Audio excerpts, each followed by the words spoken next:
Salut à toi et bienvenue dans cette troisième et dernière vidéo de notre série sur les opérateurs.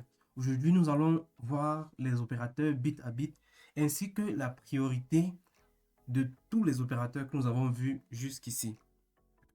Alors, si tu as besoin de savoir, de comprendre la logique binaire et utiliser les six opérateurs bit à bit, c'est-à-dire et bit à bit ou exclusif bit à bit, non bit à bit, décalage à gauche et décalage à droite, tu as besoin de savoir comment manipuler des registres embarqués, qui est simplement la manipulation des, des nombres à 8 bits. Ou bien tu as besoin de savoir lire et interpréter un tableau de priorité des opérateurs en C, ou bien éviter les bugs classiques liés à la précédence et utiliser correctement les parenthèses. Cette vidéo est sur toi. Donc reste jusqu'à la fin et n'oublie pas de lâcher un pouce bleu. Alors, si tu ne me connais pas, je suis Lanti Angelin, élève en génie informatique. Et sur cette chaîne, Gentescore, je partage ma progression dans l'apprentissage de la conception des systèmes embarqués. Alors, sans autre tournure, entrons dans le vif du sujet. C'est quoi un opérateur bit à bit? Les opérateurs bit à bit agissent sur chaque bit individuel d'un entier. Ils sont fondamentaux en C embarqué pour manipuler tous les registres matériels avec précision et efficacité.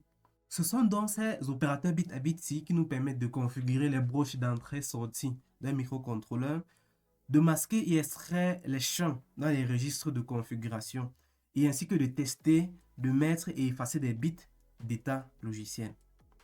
Donc, la majorité des opérations que un microcontrôleur peut faire, ce sont des opérations bit à bit. Et c'est en le faisant que nous réussissons à contrôler tout le matériel qui l'entoure. Passons à présent à la table de vérité de et bit à bit et ou exclusif bit à bit. Chaque opérateur est appliqué bit par bit sur les deux opérandes. Donc, avec et, supposons que le, le, le bit de notre le bit concerné, le bit sur lequel on fait l'opération de notre premier nombre est 0. Le premier nombre P est 0 et pour le deuxième nombre Q est 0. Et revient tout simplement à faire la multiplication entre ces deux bits-là. C'est comme ça que 0 fois 0, 0, 0 fois 1, 0, 1 fois 0, 0 et 1 fois 1. Donc le résultat est 1 seulement si les deux bits valent 1. Ou binaire. Ici, le résultat est 1 si au moins un des bits vaut 1. Ce qui revient tout simplement à faire une addition. 0 plus 0, 0. 0 plus 1, 1. 1 plus 0. 1 plus 1, 2. Mais puisque nous n'avons pas 2 en binaire, 1 tout simplement. Ou exclusif binaire. Ici, le résultat est 1 uniquement lorsque nos deux bits sont différents. Donc, si les deux bits sont 0, l'opération nous donne 0. Et si les deux bits sont 1, on obtient 0 encore. Ce n'est que lorsque les deux bits sont différents, 0, 1 ou bien 1, 0, que notre opération nous renvoie un 1. Passons à présent au tableau complet des opérateurs bit à bit. Tout d'abord, on a notre et binaire. Lui, il copie le bit s'il est présent dans les deux opérands. Donc, uniquement dans la situation où on a 1 dans les deux bits sur lesquels on effectue notre et binaire, le résultat sera 1. C'est pour ça que vous verrez par exemple avec A60 et B13, on fait 0, 0. 1 n'est pas présent dans les deux, donc l'opération nous renvoie 0, 0. Il y a 1 ici, il y a 1 ici, 1 ici, 1 ici. Donc ici, on obtiendra 1, 1. Et tout le reste sera 0, puisqu'il n'y a pas 1 dans les deux nombres. Et c'est ainsi que A et B nous donnent 12. Et on a 0 partout, à part dans les positions où on avait 1 des deux côtés. Ou binaire, lui, il copie le bit s'il est présent dans l'un des opérandes. Donc, s'il y a un dans l'un des opérandes, le bit est renvoyé. Faisons alors, revenons à nos nombres A et B. Il y a 1 dans B, donc le dernier bit déjà sera renvoyé. Il n'y a pas de 1 ici, donc on va 0. 1, 1. Puisqu'il y a 1 dans le couple de bits ici, on aura 1, 1. Il y a au moins un 1 ici, un 1 ici. C'est ainsi que A ou B nous donne 61, qui est en fait la représentation décimale de 0, 1, 1, 1, 0, 1. Ou exclusif binaire. Lui, il copie seulement si les bits sont différents dans les deux opérants. Revenons à notre A et B. Dans ce couple, les bits sont différents, donc on aura 1. Dans ce couple, ils sont identiques, 0. Dans ce couple, ils sont identiques, 0. Dans ce couple, ils sont identiques, 0. Et dans tout le reste des couples, dans ce couple-ci et ce couple-ci, ils sont différents, 1, 1. Et ici, ils sont 0. Et ici, ils sont identiques, 0. Ainsi que A ou exclusif B, on obtient 49, qui est la représentation décimale de 0, 0, 1, 1, 0, 0, 0, 1. Non bit à bit, c'est tout simplement le complément. C'est un opérateur unaire qui inverse tous les bits du nombre auquel il est soumis. Par exemple, si nous prenons notre A qui vaut 61 et qu'on passe à travers l'opérateur non, il va tout simplement inverser tous les bits. Inverser veut dire que tous les bits qui étaient 0 deviennent 1 et tous les bits qui étaient 1 deviennent 0. C'est ainsi que 60 va devenir moins 61, puisque les deux zéros de départ deviennent des 1, les 1 qui suivaient deviennent des 0, les 1 et 1 qui suivaient deviennent des 0 encore, et puis les 0 de la fin deviennent des 1. Décalage à gauche.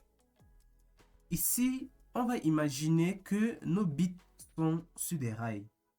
Sur des rails, et le décalage nous permet de faire bouger, de faire rouler les bits. Par exemple, si on déplace ce premier bit de 2 positions, on arrive au 8e bit. Celui-ci de 2 positions, on arrive au 7e bit. Celui-ci de 2 positions, on arrive au 6e bit. Celui-ci de 2 positions, on arrive au 5e bit. Ayant déjà déplacé tous les bits qui contiennent 1, tous les 4 bits restants seront simplement remplacés par des 0. C'est ce que l'on observe ici. Les 1 qui étaient regroupés au milieu de nos 8 bits sont à présent déplacés de 2 positions. Et ces 2 positions les met à présent en tête dans les 4 derniers bits de notre nombre. Le décalage à droite, c'est la même chose. On a nos nombres sur les rails et on les fait décaler vers la droite. Après le décalage, les bits qui laissent leur place sont remplacés par des 0 tout simplement. Donc, revenons à notre nombre A. Donc, oui, A, que l'on déplace de 2 vers la gauche. Ces 4 bits 1 qui étaient au milieu, déplacés vers la gauche, vont simplement aller remplir ou bien prendre la place des 4 premiers bits de notre nombre. Donc, voici le premier bit et voici le dernier bit. C'est une notion très importante pour la suite. Il faudra toujours retenir en tête que le dernier bit est le premier et que le premier bit est le dernier dans l'ordre de lecture naturelle. Donc, c'est un peu ça le décalage. Il suffit simplement de faire un peu dérailler ou bien de faire rouler nos bits de la gauche ou bien vers la droite et de remplacer les espaces vides par des zéros. Alors, à présent, aux opérateurs composés partie 2. Puisque nos opérateurs bit à bit sont aussi des opérateurs, ils peuvent être composés avec l'affectation comme nous avons vu dans la vidéo précédente. Donc, opérateur bit à bit plus affectation revient simplement à effectuer d'abord notre opération bit à bit. Par exemple, ça peut être le décalage, ça peut être et, ça peut être ou. On effectue d'abord cette opération-là sur notre entier et ensuite, on stocke encore le résultat de cette opération bit à bit dans ces mêmes variables-là, dans cette entrée, comme je l'ai expliqué dans la vidéo précédente. Donc, par exemple, écrit C, décalage à gauche égale 2. Je vais seulement écrire C égale à C décalé de 2. Même chose à droite, même chose avec le et. On réalise d'abord l'opération et par rapport à 2 sur notre nombre entier et ensuite on le stocke dans C encore. Et ça marche ainsi pour tous les 6 opérateurs bit à bit que nous avons vus. Alors à présent, dans la démo sur VS Code, nous allons déclarer déjà nos entiers A et B, afficher A et B, A ou B, A ou exclusif B, ainsi que non A. Nous allons aussi tester le décalage. Et nous allons aussi modifier les bits précis d'un registre, effacer et basculer un bit. Allons voir ça dans VS Code. Alors, nous voici dans VS Code. Comme d'habitude, je vais commencer par compiler ça. GCC min.c -o min.exe. Pour la compilation, j'exécute ce que je viens de compiler. Ok. Bon, voici le code que j'avais écrit plus tôt. Déjà, on a inclus notre bibliothèque d'entrée et sortie. Vous savez pourquoi. Et on va aussi ajouter cette bibliothèque-ci, std.int. Int, c'est pour pouvoir déclarer des nombres sur 8 bits, 16 ou bien 32 bits, comme je l'ai présenté dans ma vidéo sur les types de variables en C. Voilà. Sans cette bibliothèque-ci, notre code ne peut pas comprendre cette définition de A qui est un entier sur 8 bits. Bon, après ça, j'ai créé une fonction à fichier binaire. C'est tout simplement une fonction qui va nous permettre de représenter un nombre en binaire, comme vous le voyez ici, puisque en C, il n'y a pas de raccourci ou bien de pourcentage qui nous permettrait de le faire simplement. Bon, puisque ce n'est pas vraiment l'objectif de cette vidéo, on va tout simplement passer cette partie. On arrive donc dans notre main. On a déclaré A sur 8 bits à 60, ainsi que B sur 8 bits à 13. A et B va nous donner 12, comme on l'a vu précédemment, puisque, regardez, il suffit simplement que les deux bits soient positifs. C'est lorsque les deux bits sont positifs ou bien sont 1 que notre opérateur et nous renvoie 1 aussi. Donc, puisque ce n'est que ce couple-ci, ce couple des deux bits ici en haut et les deux bits ici dans B qui sont positifs, le résultat sera 0, 0, 0, 1, 1, 0, 0. Avec ou, il suffit que l'un des bits soit 1 pour que notre opération nous renvoie 1. Alors ici, on a 1 dans ce couple-ci, 1, 1, 1, 1. Ainsi que on obtient donc 61, qui est la représentation décimale de ce nombre binaire-ci, où on a 1 dans toutes les positions où on avait au moins 1 dans l'un des deux opérateurs, des deux opérants, mais les deux variables, ou exclusif. Bien sûr, il affiche 1 uniquement quand nos deux valeurs sont différentes. Par exemple, 0, 1, il va nous renvoyer 1. 0, 0 identique, 1, 1 identique, 1 identique, 1, 0, 1, 0.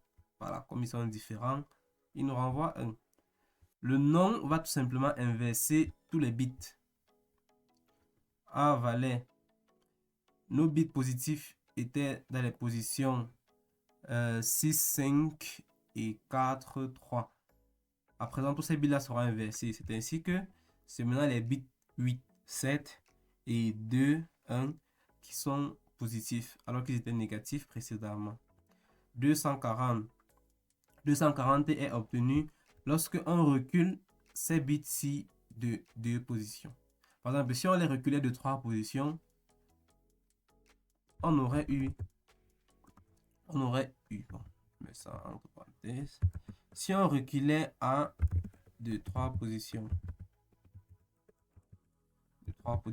vers la gauche, on aurait eu cette fois-ci 1, 1, 1, 0, 0, 0, 0.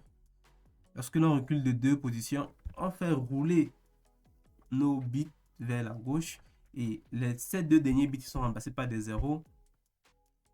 Et les deux derniers bits qui ont été déplacés ici viennent prendre la 7e et la 5e position de l'autre groupe de 4 bits. Donc, lorsqu'on décale si on décale de 3, on aura 0, 1, 1, 1, 0, 0, puisque le premier bit sera éjecté, parce que notre nombre est sur 8 bits. Donc, c'est la même chose avec le décalage vers la droite, où on obtient tout simplement 15. Alors, nous arrivons à cette dernière partie-ci de notre code où quelque chose de très intéressant se passe. Bon, déjà, on a déclaré un unsigned char, une variable qui s'appelle registre, avec des règles pour registre 0x00. Ça, c'est une notation hexadécimale. Je vais faire des vidéos dédiées, on va apprendre à écrire ces notations-là. Mais pour le moment, ça c'est juste que ça revient à écrire 0. En fait, ça devient à déclarer tous les bits de cet entier à 0. Et pour le moment, on va laisser ça comme ça. Bon, notre objectif ici, là, par exemple, c'est de modifier le troisième bit uniquement de notre variable registre. Alors, comment est-ce que l'on fait ça? Regardez, tout d'abord, on prend 1 et on le décale de 3 positions. Et on le décale de 3 positions. Ça veut dire que lorsque vous déclarez 1, votre compilateur, lui, il fait ça. Voilà. Et lorsque vous le décalez de 3 positions, il va décaler ce 1 là de 3 positions. En décalant 1 3 positions, on obtient 0, 0, 0. Et si on décale 1 3 fois, on va obtenir 1, 0, 0. Une fois que ce 1, 0, 0 ci là a été décalé, on va faire dans l'opération du OU bit à bit sur notre registre pour modifier justement ce 0 là qui était à la troisième position pour qu'il passe à 1. Donc, que ce soit beaucoup plus clair, j'ajoute 2 bits ici. Voici notre registre. Voilà. Voici notre registre. Et vous voyez que si je réalise l'opération OU entre les différents bits de ces deux nombres, ici on aura 0, 0, 0. Ici là, puisque l'un des bits est 1, on va passer à 1. Et pour le reste, ça va nous donner 0. Et puisque on effectue une affectation, genre l'OU est effectué sur resh et stocké directement dans resh, on modifie directement ce troisième bit là de notre nombre resh. Et c'est ainsi que on a réussi à passer ce troisième bit de 0 à 1, comme vous le voyez ici là, lorsque l'on affiche en binaire resh. Ok, maintenant on effectue une deuxième opération. Ici, notre objectif n'est plus de passer ce troisième bit là à 1, mais ici, on veut l'effacer, on veut le passer plutôt à 0. Alors, qu'est-ce qu'on a fait? Déjà, on a pris notre nombre 1 qui était décalé de 3. 1 décalé de 3, on sait que ça donne 0, 0, 0, 1, 0, 0, 0. On prend ce nombre-là décalé de 3 et on applique sur lui l'opérateur non bit à bit. En appliquant cet opérateur non bit à bit, on va tout simplement inverser tous les bits de ce nombre. On obtiendra donc 1, 1, 1, 1, 0, 1, 1, 1.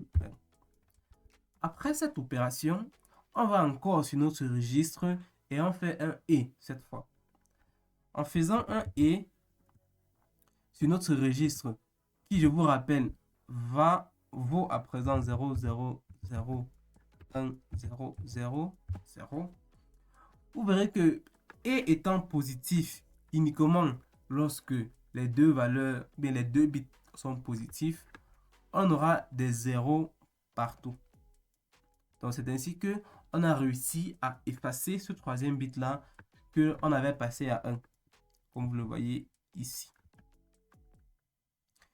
En troisième et dernière position, toggle, on veut changer la valeur qui se trouve au troisième bit en son opposé. Par exemple, si au troisième bit on avait 1, on voudrait que ce soit 0. Et si au troisième bit on avait 0, on voudrait que ça devienne 1. Alors qu'est-ce qu'on fait? On effectue tout simplement l'opération ou exclusif avec notre 1 décalé de 3. Donc, vous voyez ce 1 décalé de 3 comme une petite opération préliminaire qui nous permet en quelque sorte de sélectionner ce troisième bit. Donc, on a un décalé de 3 qui est 0, 0, 0, 0, 1, 0, 0. puis, je vais ajouter notre commentaire en dessous. On a 0, 0, 0, 0, 0, 0, 0, 0. Ceci est notre nombre 1 décalé de 3. Et ceci est notre registre qui est passé à 0 après que l'on ait nettoyé le troisième bit dans cette opération plus haut. Alors, notre bit avec l'opérateur ou exclusif, l'opération renvoie 1 lorsque les bits sont différents. Et ici, les bits sont différents uniquement à cette position 3-ci. Si l'on compte, à partir de 0, c'est la position 3. Si on compte à partir de 1, c'est la position 4. Et en général, on va compter à partir de 0. Ça, c'est de façon conventionnelle. On compte les bits à partir de 0. Donc, ça, c'est le 0e bit, premier bit, deuxième bit, troisième bit, quatrième bit, cinquième bit, sixième bit et septième bit. Ce sont des notions que l'on va approfondir dans la prochaine vidéo avec la notation hexadécimale et binaire. Donc, il n'y aura que ce troisième bit-là qui sera passé à 1. C'est ainsi que nous aurons inversé inversé la valeur du troisième bit. Et si ce bit-là était 1, observons quelque chose. Supposons que notre registre n'avait pas encore été modifié et qu'à la position du troisième bit, on avait 1. Vous verrez que puisque notre opérateur ou exclusif renvoie 1 uniquement quand les deux valeurs sont différentes, ici on aurait obtenu un 0. Voilà, et notre objectif aurait été atteint. On aurait inversé la valeur du troisième bit. Ok. Passons à présent au prochain sujet de la vidéo qui est la précédence. Priorité des opérateurs. La priorité ou précédence détermine l'ordre d'évaluation des opérateurs dans une expression. Les opérateurs de haute priorité sont évalués en premier lieu, comme en mathématiques. Voilà. Donc, en mathématiques, si vous écrivez 7 plus 3 fois 2, vous obtenez 13, puisque 3 fois 2 sera d'abord exécuté. On aura 6 avant de l'ajouter à 7 pour obtenir 13. Et ainsi que les parenthèses. Les parenthèses, comme en mathématiques, forcent l'ordre d'évaluation. Donc, on va tout simplement toujours utiliser les parenthèses parce que les parenthèses forcent automatiquement l'ordre d'évaluation sans tenir compte des opérateurs utilisés. Donc, par exemple, ici, là, on sait que la multiplication a la priorité sur l'addition. Mais en mettant 7 plus 3 entre parenthèses, on va avoir fait 7 plus 3 et obtenir 10 avant de le multiplier par 2 pour avoir 20. Donc, en règle générale, en cas de doute sur la précédence, il faut tout simplement utiliser des parenthèses. Le code devient plus lisible et le compilateur ne se trompe pas. Priorité des opérateurs. Tout cela est compris dans ce tableau.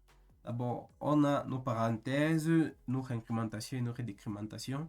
Et ensuite, on a les opérateurs unaires, c'est-à-dire addition, soustraction, le nom logique, ainsi que notre nom bit à bit, incrémentation, décrémentation, type et size of.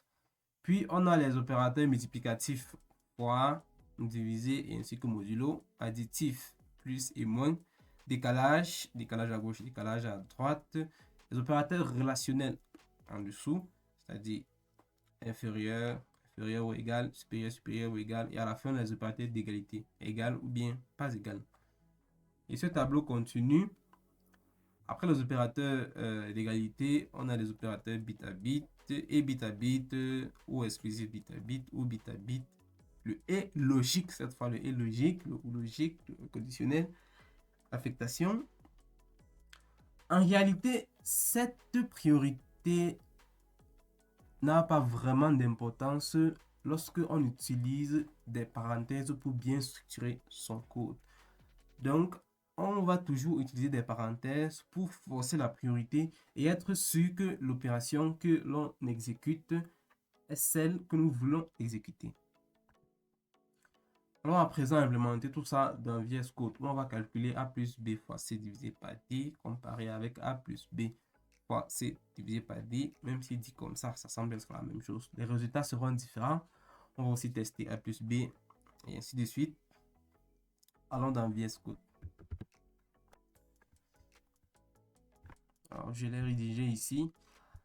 commence par déclarer 5 variables A20, B10, C15, D5 et E pour stocker tout ça. Bon, comme d'habitude, je n'ai pas de terminal. Je compile. C'est min1. Ensuite, je l'exécute. Voilà.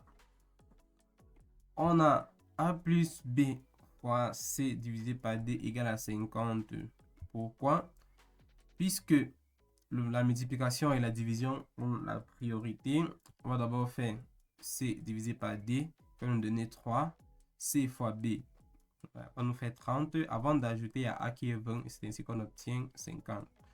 À présent, si on met dans les parenthèses, cela va forcer notre opération à appliquer d'abord la priorité sur A plus B. C'est ainsi qu'on va commencer par faire A plus B. Et on aura 30 avant de le multiplier par C divisé par D qui nous donne 3. 30 fois 3 nous donne 90. Si on met donc si on force dans la priorité de deux côtés avec A plus B et C divisé par D, ça revient simplement au même. On a 90. Et si on décale nos parenthèses et on force la priorité sur B fois C, la première opération que notre compilateur va faire sera B fois C qui est 10 fois 15 qui nous donne 150. Ensuite, on divise 150 par D qui est 5, on obtient 30. Et lorsque on ajoute à 30 les 20 de A, on obtient 50. C'est ainsi que fonctionne la priorité de façon très simple. Mais comme je l'ai dit plus haut, pas besoin de se casser la tête avec l'ordre de priorité qui vient avant qui, l'affectation, les opérateurs, le nom ou le jeu bit à bit. Pas besoin de se casser la tête avec ça. Utilisons tout simplement les parenthèses pour forcer la priorité comme nous le voulons à l'intérieur de nos opérations.